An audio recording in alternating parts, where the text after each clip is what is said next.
Today's webinar is Cooperative Education at RIT, an Insider's Guide for Parents. Our guest presenter is Dr. Manny Contomanolis, Senior Associate Vice President for Enrollment Management and Career Services, and he's an RIT parent himself. Manny has more than 35 years of experience in higher education and experiential learning, and he's active as a speaker, consultant, and author. He's past president of the National Association of Colleges and Employers, otherwise known as NACE, N-A-C-E, and he's a member of the NACE Academy of Fellows. He's the recipient of several awards and honors, including recognition as one of the 10 most innovative leaders in university career services. I'm confident that after today's presentation and discussion, you'll see how what Manny does here at RIT for and with our students in their cooperative education experience has earned him accolades for innovation. We invited Manny to present today in response to the questions that many parents have asked us about co-op, especially regarding how a co-op search is conducted and how parents can be supportive in that process. Manny, thank you for joining us today to share your insights and to answer questions about the co-op experience for today's RIT students. Our audience is all yours. Thanks, Christine, and thank you all for joining us this morning. I'm absolutely delighted to have this time and through this webinar format to be able to talk with you about cooperative education. As Christine pointed out, it's a topic that always generates a lot of interest, especially from parents, and especially as their sons and daughters got to become more actually involved in the program and start to see the various aspects of what they need to do and what's involved in actually going through that co-op job search process. So what I'd like to say at the outset is that I have a few slides I'm intending to share with you. They are actually quite text-heavy, but there's a reason for that.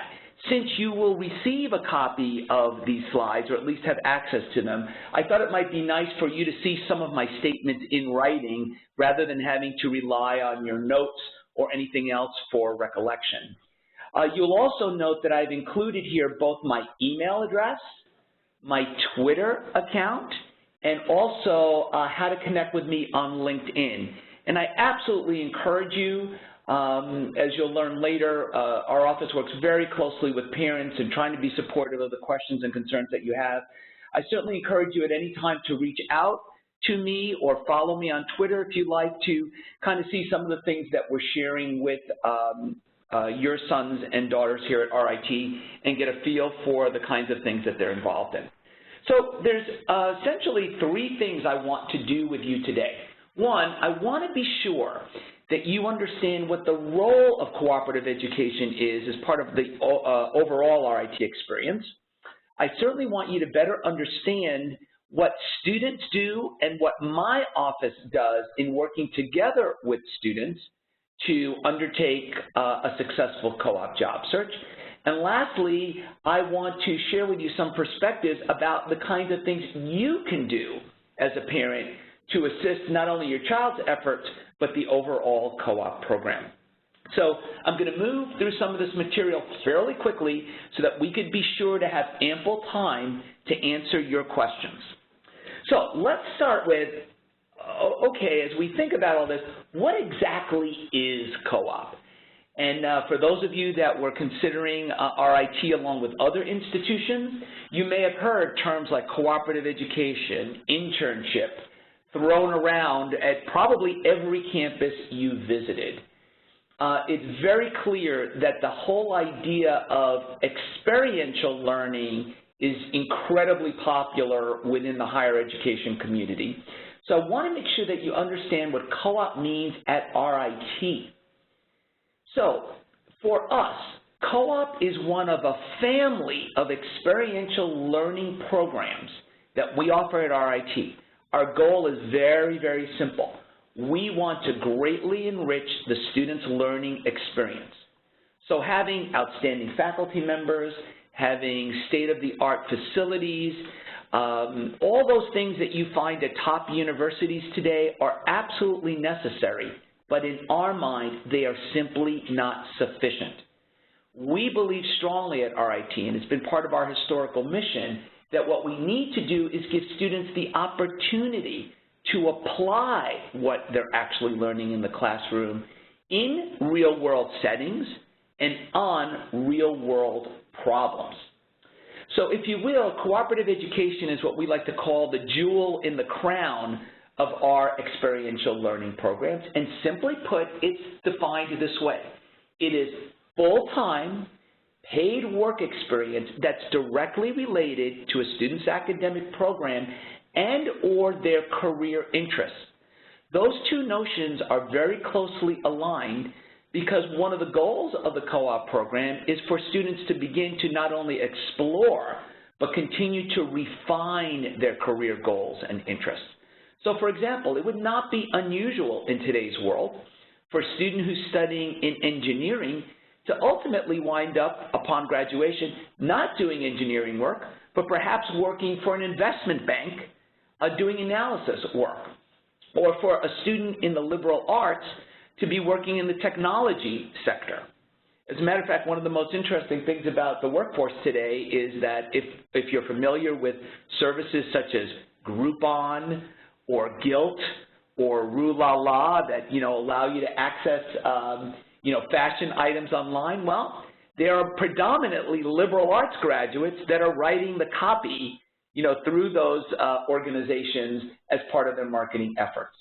So the idea for us is that they learn through the academic program, they embark on that academic program, but it's very, very important that they have the freedom to follow their career passions as they better understand them.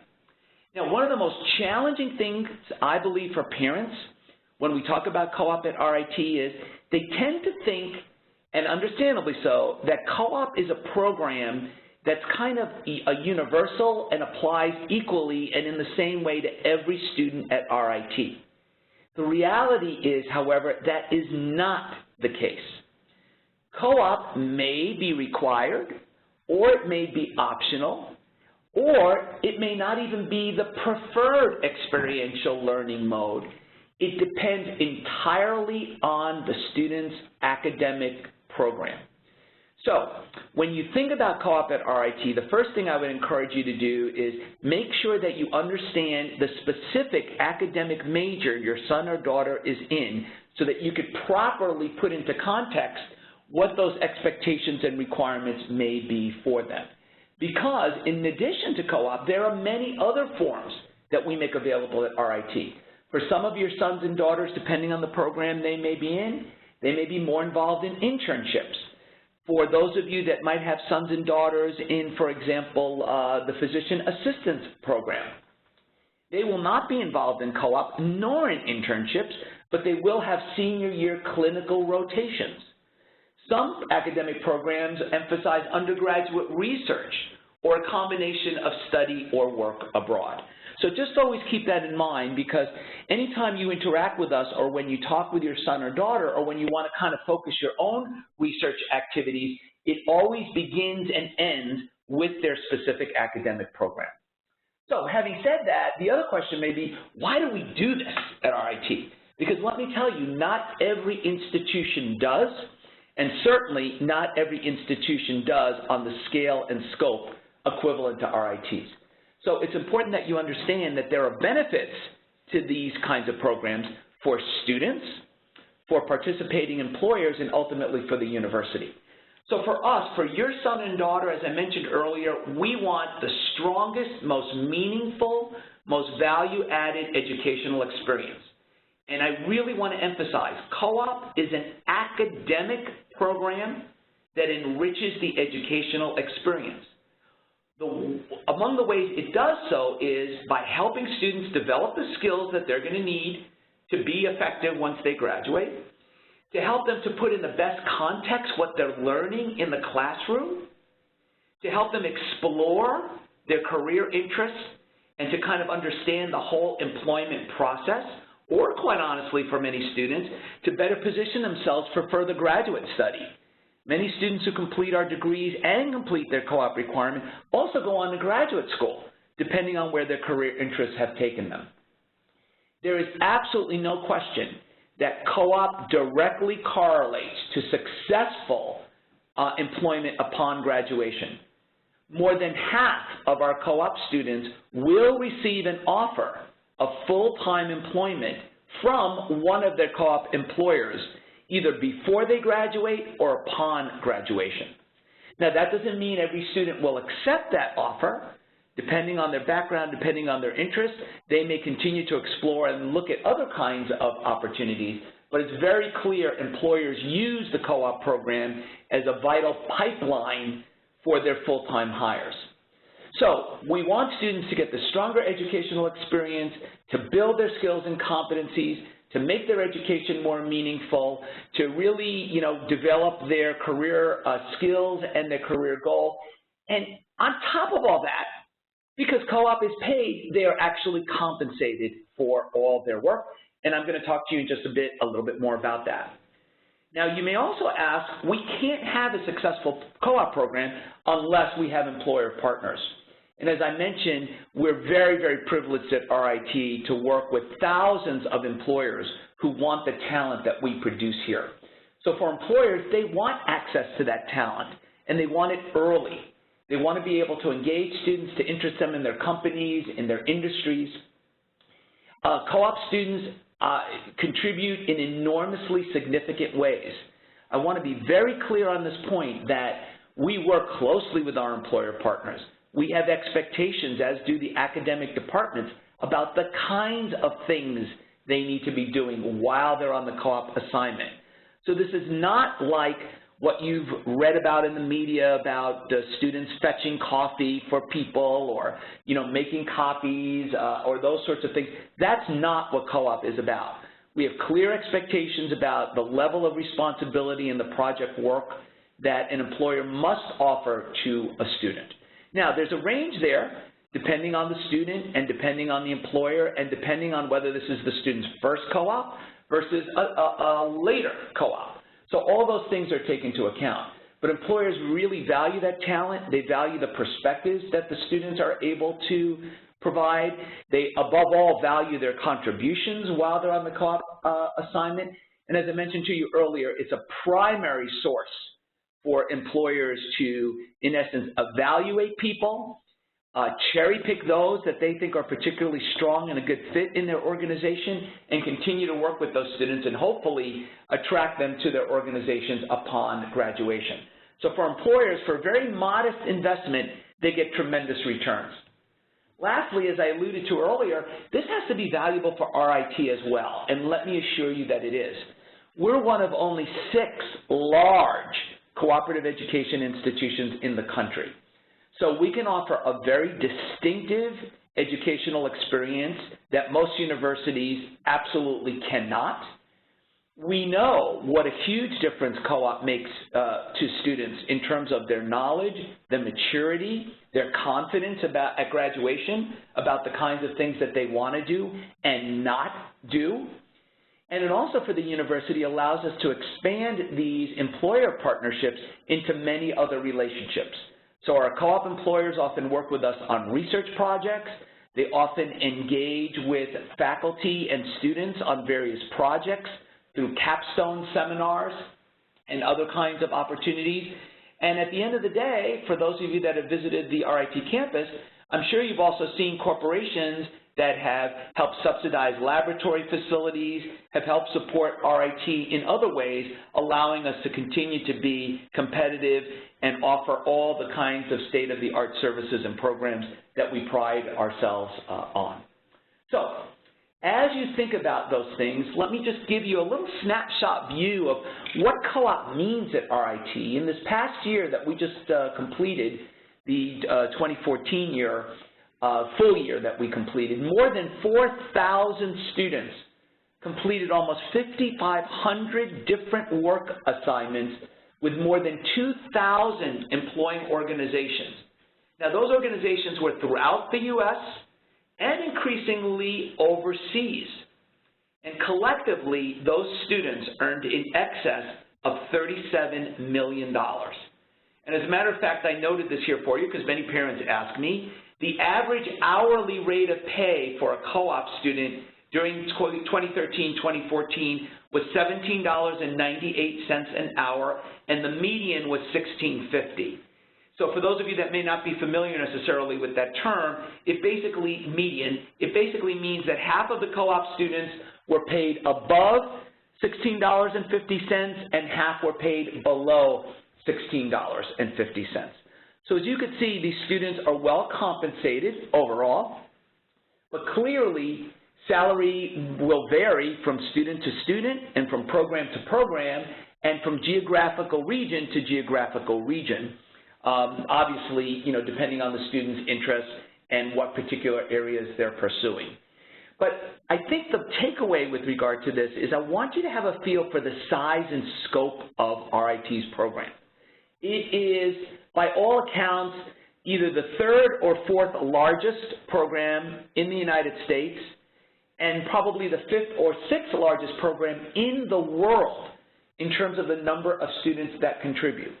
And when you look at those more than 2,000 participating employers, I will tell you they represent nearly every different type of employer, Fortune 100, Fortune 500 companies, small startup organizations, medium-sized companies in nearly every industry and business sector that you can possibly imagine. So in that sense, we don't have a restriction on who those partners are, and as you'll see in a couple of moments, one of the roles you can play is in helping us expand that employer base. So let's talk now specifically a little bit more about what my office does in working with students and what are some of the responsibilities and expectations that we have for your sons and daughters when they participate in co-op. So let me say at the outset that every single student at RIT, including every single student who participates in cooperative education, has an assigned career services coordinator. So from day one, there is a person that will make themselves known to your son and daughter and to whom your son and daughter should make themselves known, because that person is going to work with them through their tenure at RIT. That person in my office is also going to work very closely with their counterparts in academic advising in the academic department your son or daughter is enrolled in, with the faculty in the academic department that your son or daughter is enrolled in. So we form a very close partnership with the academic area to ensure that we fully understand all the issues, all the circumstances that your son or daughter may be facing, and so that we can all work together to support their interests, both within the classroom, but also outside when it comes to cooperative education.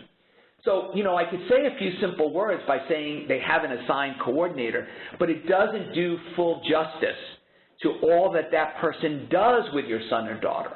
They coach them, they advise them, they're there as a resource to help them, not only meeting individually, responding to their emails, talking to them on the phone, helping them kind of manage the various questions and problems that they will encounter as they go through the process.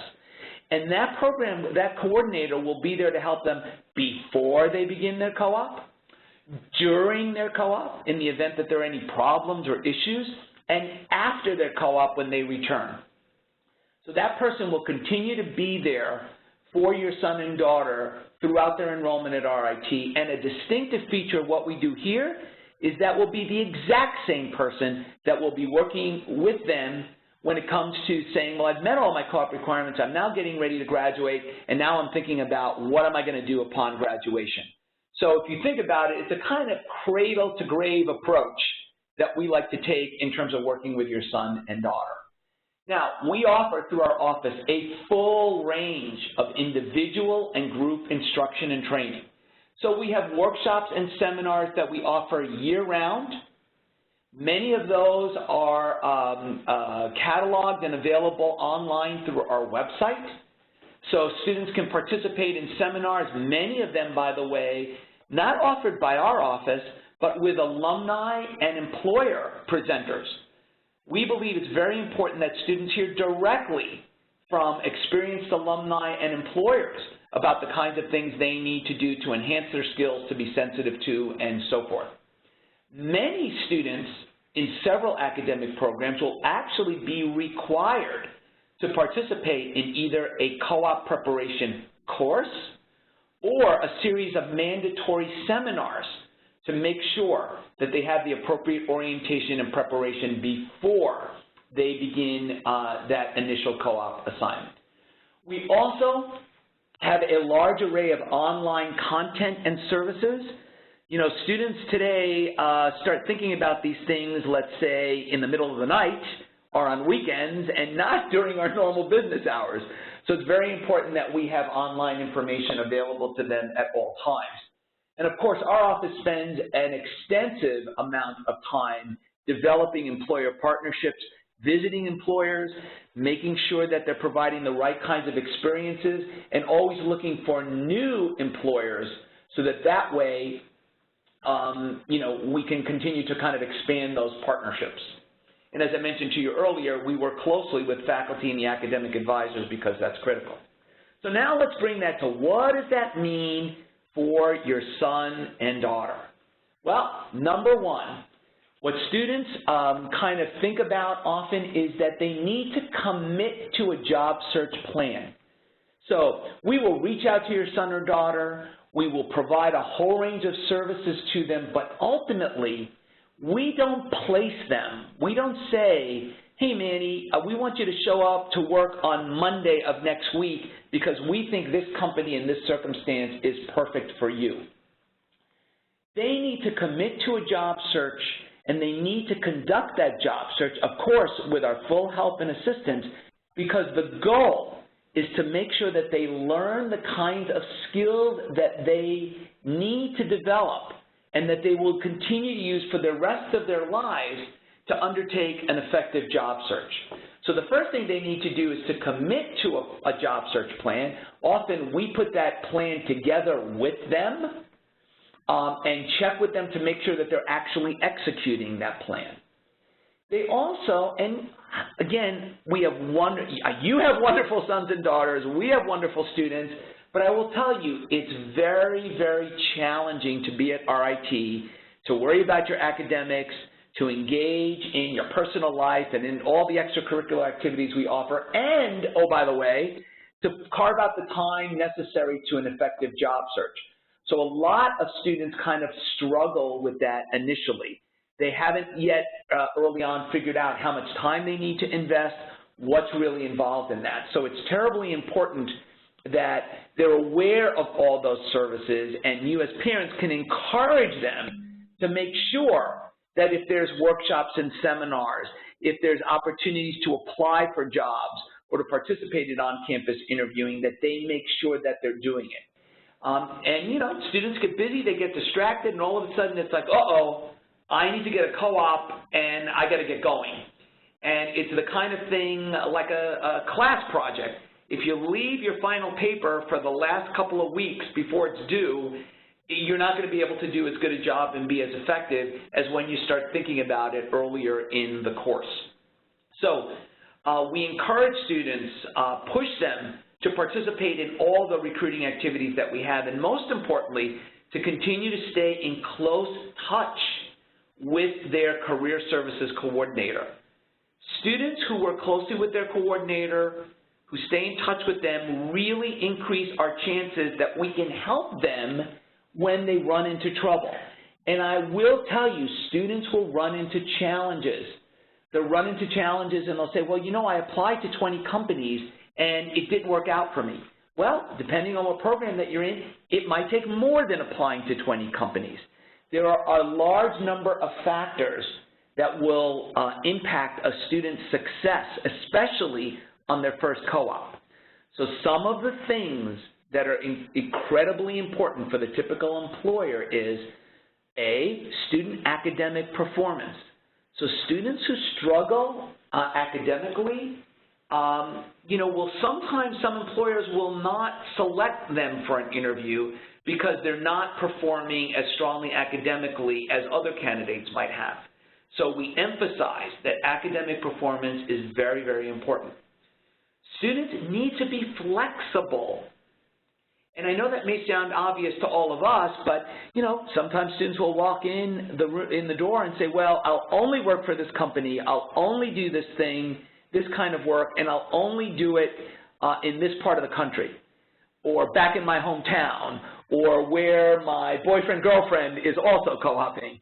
You know, anytime that you put those kinds of restrictions, then you limit your options, and that could, you know, cause frustration depending on where the student is at with their search and with their plans. So the bottom line is we always have provisions, we always have ways to work with students, and I would say honestly, all of the kind of standard services and protocols, I would say not unusual, 80% of the students, they flow through the system, they have no problems.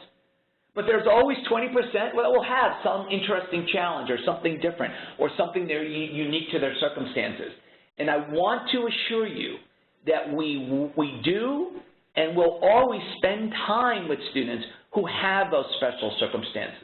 Sometimes it's an athlete who has to make their co-op work around their schedule. Sometimes it's a student who really needs to return home for their co-op assignment because of some family issue. Or there may be students who are struggling in some other part. Maybe their presentation and interviewing skills aren't as strong. Maybe their academic performance hasn't been as strong. We understand that, that is okay, and we will do everything we can, especially with those students, to work one-on-one and help them navigate, you know, these kinds of challenges when they arise. So let's talk a little bit about your role, and then I think we'll try and open it up and interchange some of the questions that I know are coming in. I can't see them as they come in, but you know, Christine is kind of keeping track of them, and we'll select some of those and share them with me, and I will do my best to respond to them. So the third thing I wanted to accomplish with you is to give you an idea about what you can do to help. So I know this may sound silly, but the first thing I can tell you is please be patient with your son and daughter. The transition to college is a big deal in terms of classes, living away from home, getting involved in extracurricular activities. At RIT, we layer this whole other challenge on top of them, thinking about their careers, thinking about and conducting a job search, it very often relocating from Rochester to another part of the state or the country to complete a co-op assignment. So it's really, really a lot for students. Now, one of the ways that we accommodate that is through delaying the start of our co-op program until after the student has completed their first 2 years. We believe this is very, very positive. We want students to feel confident, to get a little of that maturity of, you know, of being in school for a couple of years, getting a little bit better sense of what interests them and what doesn't interest them, kind of stabilizing their academic performance. In other words, kind of doing some of that natural maturation that occurs in those first 2 years of school before they begin the formal part of their co-op. Now, that doesn't mean that students will not come to us and say, well, we'd like to start our co-op early, or are looking for kind of work that maybe might be co-op eligible, even though they haven't yet started that program. Or students saying, hey, you know, I can go back to my hometown and my mom or dad or uncle work at a company and they're willing to hire me for the summer. We certainly encourage that. We certainly support it. And frankly, in some instances, some of those experiences may be co-op worthy. And in some instances, students are able to take that kind of pre-co-op experience and essentially apply it when their co-op requirement comes due, so to speak, and substitute some of that co-op requirement for some of that prior experience. That's all decided at the academic department level, but, you know, those are some of the advantages of students kind of gaining this related experience even before the co-op program begins. So to be patient, to understand that it's a big transition for them, and to, you know, kind of be supportive by talking to them about their career interests and plans, but don't push them too hard. You know your sons and daughters. You know how much and how much confidence that you have that they will follow through on some things, where perhaps in some other areas they might need a little nudge from time to time. That's okay, but please try and be sensitive to that. You know your son or daughter best, and it's important to kind of keep that front of mind for them, but do it in a way that's not too threatening to them or not too pressureful for them, because believe me, You talk to them, they text you, they call you on the cell, they email you, but there's still a part of that experience that it's hard to really appreciate. We see it every day, the kinds of challenges that students are running through. So it's so important to be understanding and supportive and patient of those sorts of things. I kind of alluded to this earlier, but many parents can be enormously helpful by simply leveraging your friends and family to help identify potential opportunities for your sons and daughters. It is not unusual, and we've had many employers that have become RIT partners simply because a family member or student kind of approached the company on their own, very often in their hometown, and said, I'm going to RIT, I have this co-op, I'm involved in this co-op program, would you consider applying, or would you consider considering me for a position? We encourage that. And then when you bring that to our attention, or your son or daughter brings that to our attention, what we'll do is reach out to that employer, let them know what our expectations are for that co-op assignment and for what kinds of things they need to do. And if that works out, your son or daughter goes to work there, begins their co-op experience, maybe they continue and return there, maybe the employer is happy and they hire other co-op students. So you are all part of an enormous professional network, and that network is something that's very helpful to your son and daughter and ultimately to RIT as we continue to expand the program, seek new partners, and provide the range of experience that our students are always interested in. So I've included some things here for you, and when we get to the, now that we can get to the closing, the questions part of this, I'll go back to that original slide that has my contact information, reminding you again that you will receive all of this, or it will be available for you to download, as Christine pointed out to you. The phone number I listed there is our main number at RIT. If you ever have a question, if you're uncertain, if you're concerned, if you're getting conflicting information, whatever the case might be, don't hesitate to give a call and reach out to us. By calling that main number, you'll get to our main desk, and all you need to do is say, my son or daughter is majoring in, whatever that program is, and the front desk team will direct you to the appropriate coordinator, who will be the person most likely working with your son or daughter and will be in the best position to know their specific circumstances. I've also included our office website address there so that you have a feel for some. Not all of it is public, unfortunately.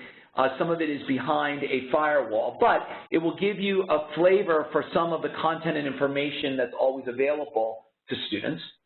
The third link I gave you, the one that's www.rit.edu/recruit, is actually the portal site for our employer partners. So if you know someone who you think might be interested in working, or hiring your son or daughter, and you'd like to refer them to a specific site that gives them more information in terms of how to be involved as an employer partner with RIT, you could certainly feel free to direct them to that site.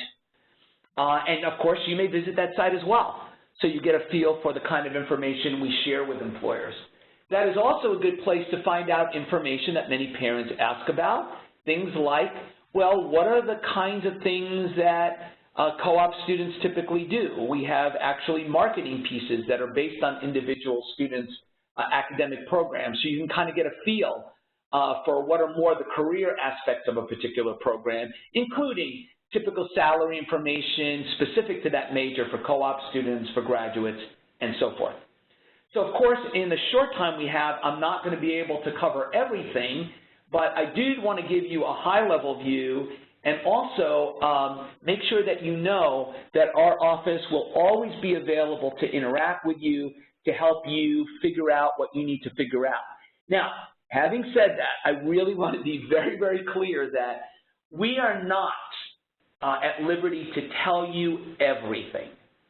Now, I appreciate the fact that I think most of you as parents, and I know some of you may have sons and daughters who are just beginning at RIT, and others of you that may have sons and daughters that have been enrolled for a while and have participated already or are participating in co-op. And you may all know that the federal government limits the kinds of information that we can share with anybody, but particularly families of our students. So in general terms, if your student is below a certain age, we're able to tell you a little bit more. But once they reach a certain age, we're very, very limited into what we can tell you exactly, which means that it's very, very important that you talk with your son or daughter, make sure that they're telling you everything, make sure that you ask them the right questions. And, you know, when you talk to us, we may not be able to be specific about certain things, but certainly we can give you a flavor of the level of activity that your son and daughter might actually be involved in. So, for example, we track every student who applies through, you know, the jobs that we post through our system. Every student who interviews on campus, every student that goes to career fair, we capture that information. So if your son or daughter is saying, I'm being really, really active, I'm doing everything, we can kind of give you a checkpoint to see if that was indeed the case by the level of that kind of activity. How often have they met with their coordinator? When did they meet with their coordinator? How active have they been in those things? And again, I want to emphasize, this is not, the intent is to be helpful and supportive to your son and daughter. So, you know, for us, it's very important that we partner with you to better understand, perhaps, specific circumstances that your family or your son or daughter might be facing so that we can take those into account as we work with them and help them through this job search process. So let me stop at this point and see if I can kind of entertain some of the questions that I know you've been posting and Christine has been closely following. Yes, well, thank you so much, Manny. This was tremendously informative. I'm hopeful that the majority of parents who are listening and viewing right now feel very confident that their student will be well prepared to secure co-ops and then launch into a great career beyond RIT. But there are some specific questions that are coming in. So I'm going to start with the ones that are a little bit broadly logistical and then work our way to the more particular.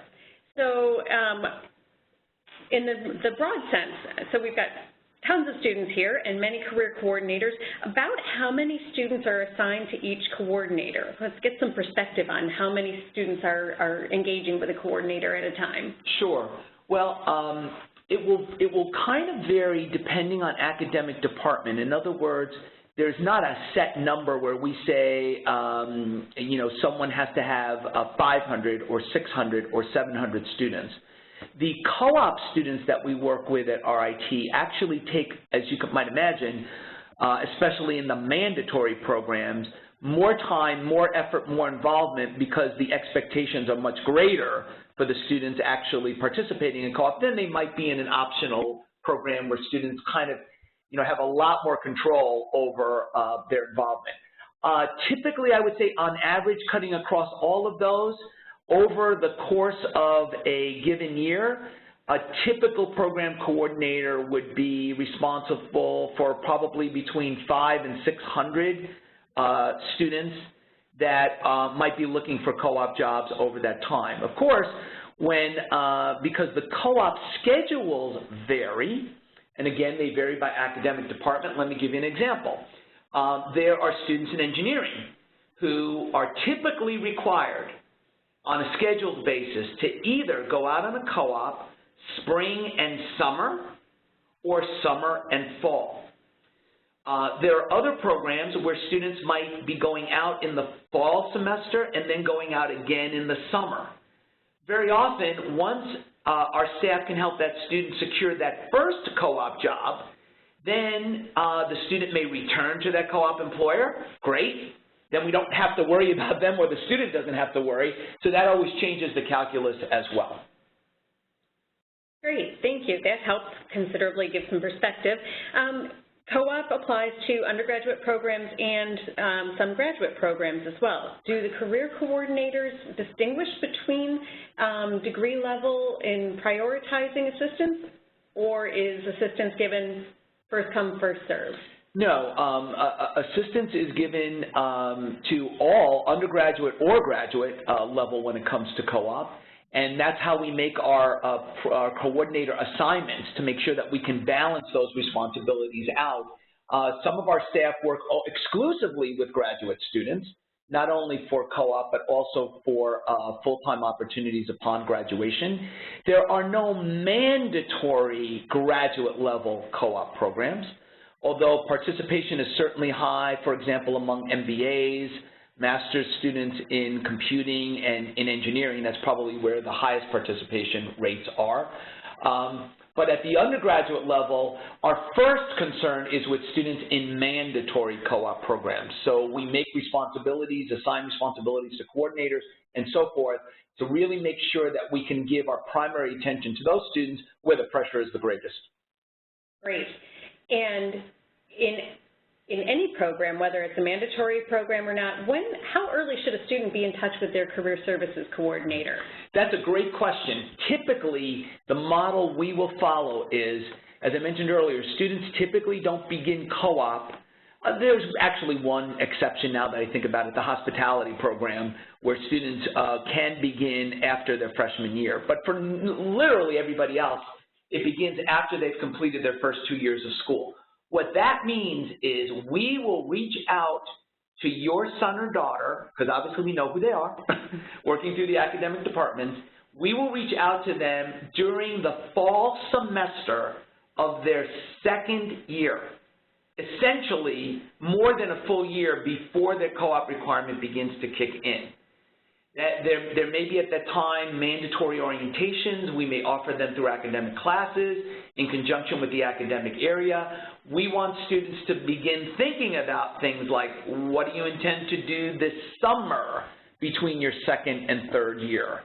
What might you do that's preparatory to co-op that will begin to kick in year 3? How are you thinking about your courses, your resume?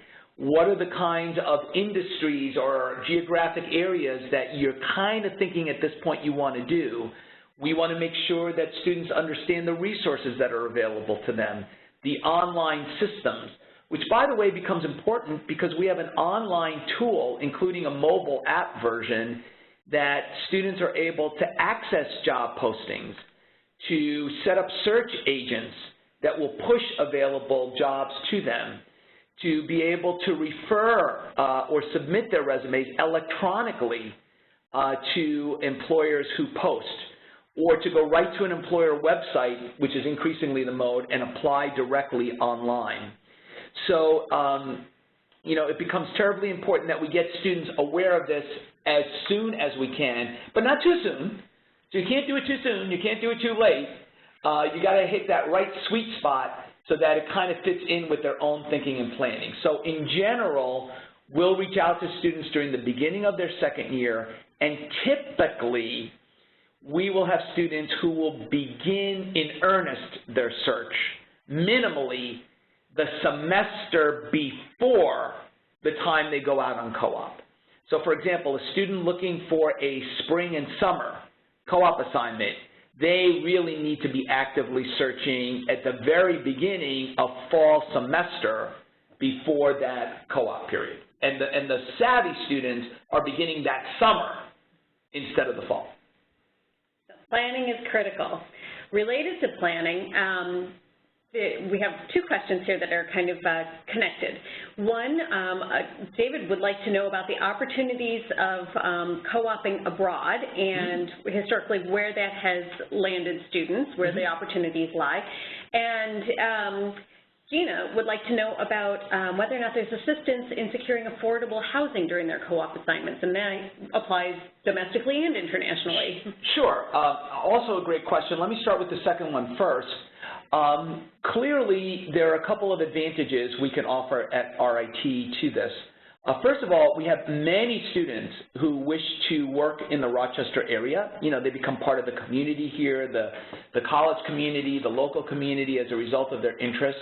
And we're very fortunate that we have a large base of co-op employers here in the Rochester area.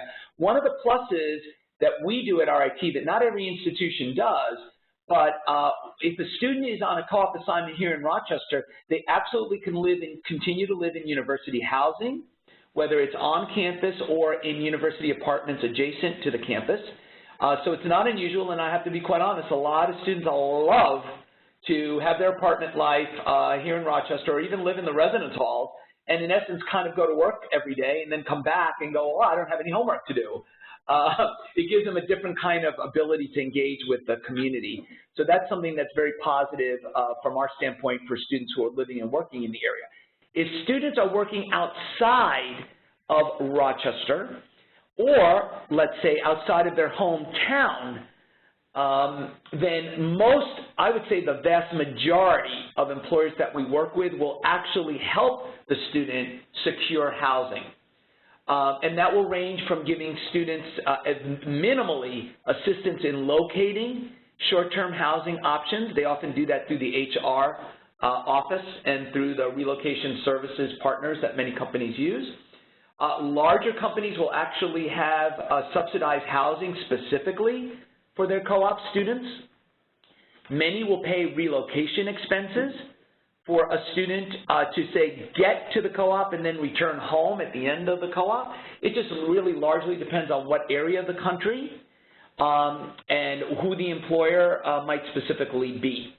So there's a lot of flexibility there, but absolutely an employer will help a student, as we will as well. We keep track of places that students have lived before, landlords that reach out to us and say, if you ever have a co-op student here, I have an apartment that's available for them. We actually even use third parties that leverage housing services, sometimes even at other universities, especially during the summer, where university housing space is more readily available in different parts of the country. So shifting then to the first question with regard to work abroad, our work abroad program has been essentially our co-op abroad, work abroad program, we kind of use the terms interchangeably, has been growing and has been an emphasis area for us. I would say primarily at this point, where we have the most success with the typical student is in Germany, other parts of Europe, France, Italy, the UK, some growing in Australia, followed by the Asian area, primarily South Korea, more so than Japan or China at this point. And we're kind of expanding some things in South America as well. So it's a pretty broad swath, but it really depends so much on a student. For example, we have many students who might say, I would love to work for Sony in Japan. Actually, we have had students work for Sony in Japan, but it really takes a student who's very motivated to engage in that early on, because Japanese language is really, really important for a student who wants to do a co-op in Japan. Germany, on the other hand, is really the opposite end of the spectrum. You know, even though a student might not know a lot of German, you can get by with English and get really far, especially in the work world in Germany. And obviously, English-speaking countries like the UK, Australia, are popular for that reason. So one of the biggest challenges has to do with language proficiency in certain parts of the world. The other factor for a lot of students is what the cost will be. You know, and then unfortunately, while we do things, we use third parties to make sure that we have boots on the ground, so to speak, in different parts of the world, so that way we can be supportive to your son and daughter. You know, we want to have someone in country who could actually be there to help them in the event that there's a problem. But, you know, obviously compensation levels vary significantly from one part of the world to another. Travel expenses vary significantly from one part of the world to the other, as do housing and living expenses. So all of those things factor in to a student's decision to work abroad and to really, you know, how that's best managed. So if a student is interested in working abroad, we typically reach out to those students during their freshman year, because they typically need that kind of lead time, especially if they need to get in some language courses, let's say, depending on what their interest might be. That's very good to know. And on a related note, in the other direction, what about international students on an F1 visa? Do they have issues doing co-ops in the U.S., or are they encouraged to go to their home country for their co-ops? I will tell you, most international students who enroll at any university, including RIT, want that co-op experience in the States. Most international students are here on an F1. There are some who are here on a J1. The J1 visa gives students actually more flexibility in only working in the U.S. F1 student visa, because co-op is mandatory for many students, students who are in a mandatory co-op program and who are here under an F1 visa can use a provision referred to as curricular practical training to participate in co-op when they're here. That does not reduce their optional practical training provision, which allows them as graduates to stay in the United States for a period of time. I would say to you that the typical international student at RIT will have a slightly more difficult job search than their U.S. colleague, simply because there are employers who cannot, for reasons of security clearances or federal contracts, hire an international student. So those students have to think about different kinds of choices. It is more challenging, quite honestly, if they wish to stay in the U.S. upon graduation, because that ultimately requires an employer to sponsor that student with an F1 for an H-1B visa, and that can become very challenging given the limits on the numbers of visas that are awarded. If you ever have questions about that, please contact us directly, and we can kind of walk you through that in a more detailed way. Well, that's a very good start.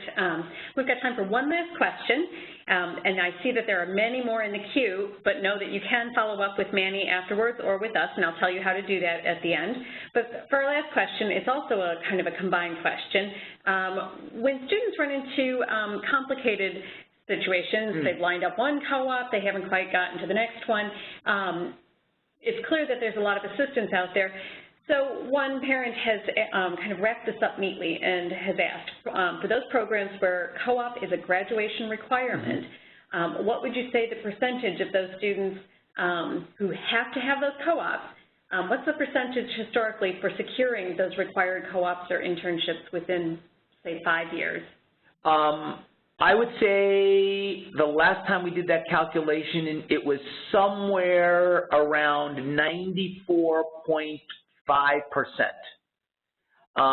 And the reason it's not 100% is that there are students who will have difficulty finding that co-op position. There are students who will struggle academically or may have other issues. Sometimes that is not the student's fault, it's the employer's fault. You know, a student who has a really hard time finding a job, that would not be new to RIT. It's certainly circumstances that we encountered. They don't happen often, but they do happen. And we have a variety of provisions in place to assist those students. So, for example, if the student is in a program that has some flexible scheduling, we'll work together with financial aid and with the academic department, and we might say, okay, well, let's shift this schedule around. If you had a problem this time, let's see if we can flip-flop here, enroll you in courses instead, and get you out on a co-op later on. That might certainly be an option. Depending on the student's prior experience, we may look to see if there's another meaningful experience they either did or could do that we might be able to substitute for one aspect of their co-op experience. It may very well be that the student may not work for the full semester or summer term, but if there are meaningful and compelling circumstances associated with that, well then we might still award full credit, say for a 16-week semester, even if the student worked only 12 of those 16 weeks. So we try and have flexibility that maintains the integrity of the program, but is also sensitive to the inevitable, you know, with more than 4,000 students on co-op every year, trust me, there will be unique circumstances and problems, and it's very important to us to be as sensitive to that, you know, as we can, and as realistic as we can to be able to support that individual student. Well, that is very helpful and reassuring, I'm sure, to the parents.